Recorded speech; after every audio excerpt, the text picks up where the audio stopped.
Bonjour. Ce thème de l'amour fou, comment pourrions-nous le définir? Est-ce qu'il est réellement définissable? Oh, je crois que justement, ce qui qualifie l'amour, c'est qu'il y a un moment où, même si on en a une représentation, même si intuitivement on voit bien de quoi il s'agit, les mots manquent pour dire de quoi il s'agit au fond. Est-ce qu'il pourrait être synonyme de la passion? En effet, il y a une démesure dans cette modalité de l'amour. Il y a quelque chose, si vous voulez, qui excède le normal, qui excède ce qui est communément admis par les lois sociales. Et c'est à partir de là que ça peut devenir justement très intéressant, aussi bien pour nos vies que comme objet de création. Mais folie et amour font bon ménage? Ah non, pas toujours. Disons que l'amour...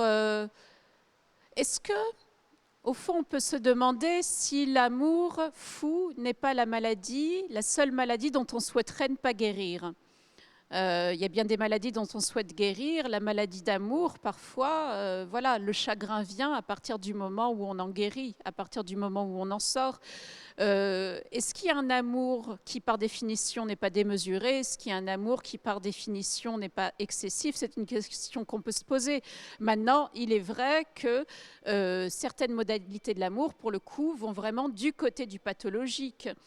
Par exemple, l'érotomanie, où on a la conviction délirante qu'on est aimé de quelqu'un, alors qu'on n'a jamais rencontré cette personne. Oui, l'amour peut rendre véritablement malade, et à ce moment-là, c'est tout à fait autre chose. Oui, il peut avoir des conséquences désastreuses si l'on reprend l'histoire de Roméo et Juliette, par exemple, hein. Oui, voilà, c'est-à-dire que, alors les histoires d'amour finissent mal en général, dit la chanson.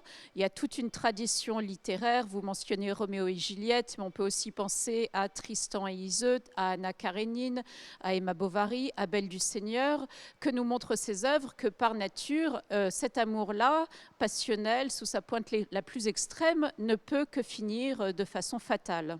Et l'amour est souvent au cœur de vos ouvrages. Est-ce que la littérature, la philosophie est assez puissante pour faire ressentir cet amour fou? Disons que les mots que nous offre la philosophie ou la littérature nous permettent de tourner au bord de ce qu'est cet amour comme élévation, comme grâce et aussi comme damnation. Mais il est certain que si l'on tourne autour, on n'est jamais totalement apte à nommer l'ampleur de cette dévastation et de cette grâce. Sarah Chiche, vous intervenez donc lors des rencontres philosophiques. Quel regard portez-vous sur cet événement et sur l'impulsion que Monaco veut donner à la philosophie, ce goût de philosopher? Bien, je trouve ça extraordinaire et formidable que Monaco permette à des artistes, à des écrivains, à des penseurs de pouvoir se rencontrer autour de thématiques qui nous donnent à penser, qui nous donnent à réfléchir. Et c'est quelque chose de très stimulant intellectuellement, de très vivant. Alors il paraît que beaucoup de monde a hâte de cette rencontre et j'en suis très heureuse. Je crois que par définition, c'est une thématique que celle de l'amour qui prompte à réchauffer les cœurs et on en a bien besoin. Oui, effectivement, on en a bien besoin. Merci infiniment d'avoir été notre invité ce soir sur Monaco Info, Sarah Chiche. Merci à vous.